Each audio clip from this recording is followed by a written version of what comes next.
What's good, Kwizzy fam? Welcome back to my channel. So as y'all can probably tell from the title of this video, we are talking about self-esteem. Yesterday we spoke about self-discipline, so we're moving on with the whole self-growth series. I really hope you guys are following and that it is being helpful. And yeah, but before we get into this, don't forget to give this video a thumbs up, subscribe to the channel if you haven't already, and yeah, let's get into this.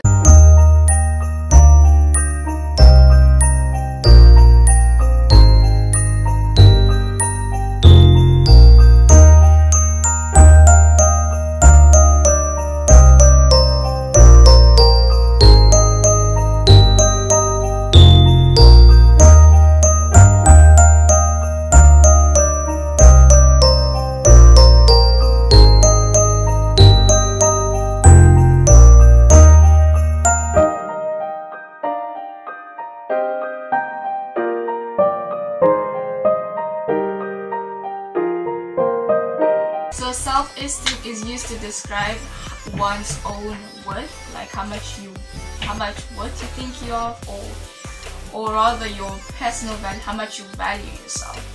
Basically, how much you like yourself and how confident you are in your capabilities or your abilities, like yourself in total.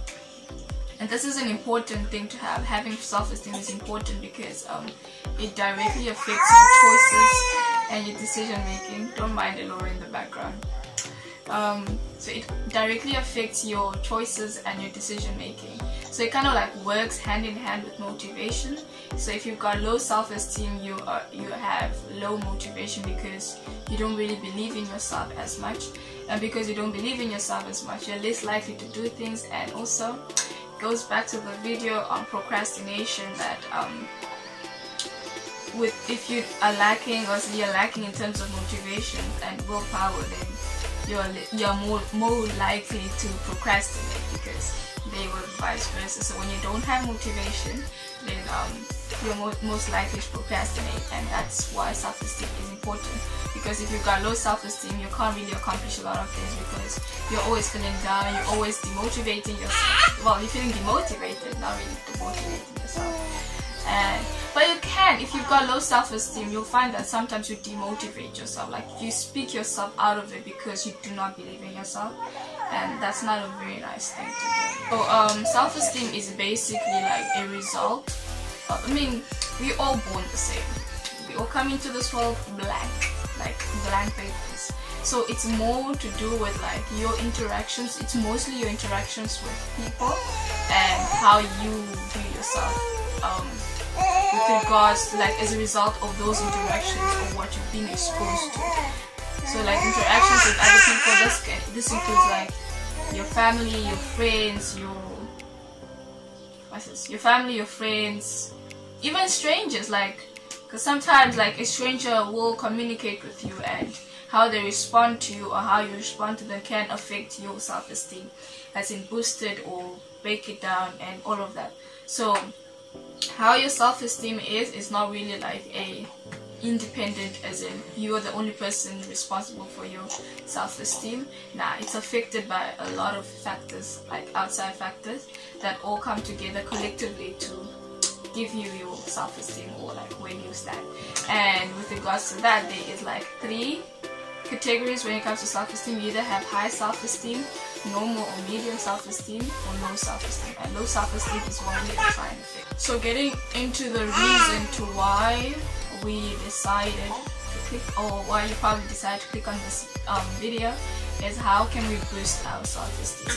Like if you've got low, because we're going to focus on the low self-esteem, because those with low self-esteem are the ones in the danger zone, because, well, you're just going through the motions, and people with low self-esteem also are those that are most likely to also commit suicide. And let's try and save y'all. Anyways, so when you're trying to boost your self-esteem, I've got like a 5-step plan. I don't know if it works for everyone, but you don't have to use it in order, but try and apply it and see how it works for you. So the first step when it comes to boosting your self-esteem is show some grace. As in, be kind to yourself. Everyone is allowed to, like, you are allowed to feel down. You are allowed to fail at something. It doesn't define, failing at something doesn't really define you. You are allowed to make mistakes. Like, just be kind to yourself. And when you're feeling low, the Bible tells us in Joshua 1 verse 9 that we need to be strong and courageous, to not be afraid, because the Lord our God will be with us wherever we go. Like, when you're feeling down or you feel like you're not good enough for something, it's very easily for us to like want to like hide, like want the earth to swallow you, to just blend out or not exist altogether, because you don't want to be put on the spot so that you can fail. But the Bible and God himself is telling us that we need to be courageous, we need to be strong, and just push forward. Just show some grace to yourself. Go. Number 2, you need to be self-aware. Yeah. So number 2, you need to be self-aware. This was spoken about when on Saturday.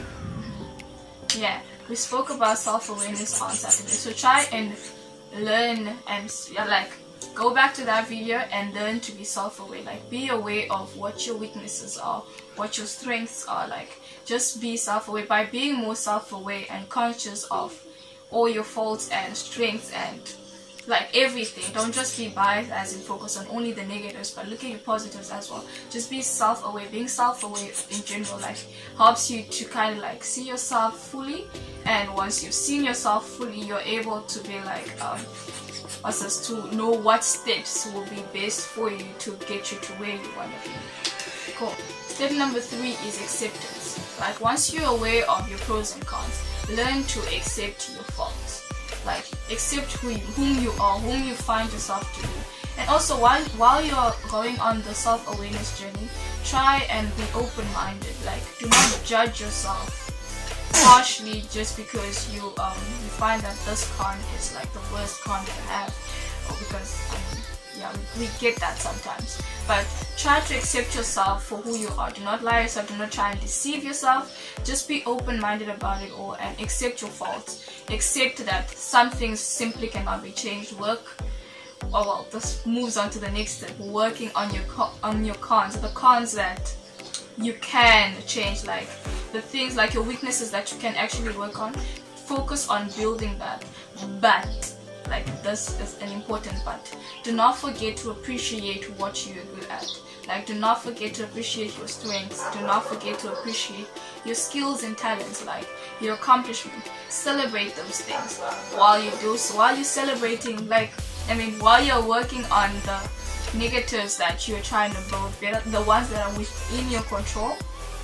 After you've accepted the ones that are out of your control, work on these, but do not forget to appreciate, because these are also parts of you. This is why I only focus on the negatives instead of the positives as well. It goes back to that story of planting positive seeds so that you get positive fruits. So going back to that, remember that, and also do not forget to appreciate the good sides. And step number 5 would be to prioritize. Like, just sit down with yourself and prioritize. Ask yourself what's important to you. Ask yourself, what is this? What makes you the most happiest? What doesn't? Like, know what makes you happy to the point whereby I don't know, like prioritizing. Like, put the things that make you happy and make you more comfortable at the top of your list compared to the things that make you feel down. Things like, if it's friends that demotivate you, and guys, if friends are always demotivating you and always pushing you down, they are not good friends. Just put them aside. They're not important. Do not prioritize them. Like, close that door. You don't need that in your life. Like, just you do you. You do you, and focus on what makes you happy. Focus on the things you're good at. Focus on the things that bring you peace. Like, and to go with that, and to leave you guys like on a good note, like I feel like no one should ever allow themselves to put another human being above them. above themselves, as in you shouldn't be like find other people to be more worthy than you, or more, I don't know how to put it in proper words. Like you can't love someone else more than you love yourself. If that makes sense. Because I mean, even the Bible tells us that love your neighbor as you love yourself. So the maximum you can ever love your neighbor is as yourself. Like it cannot be above you.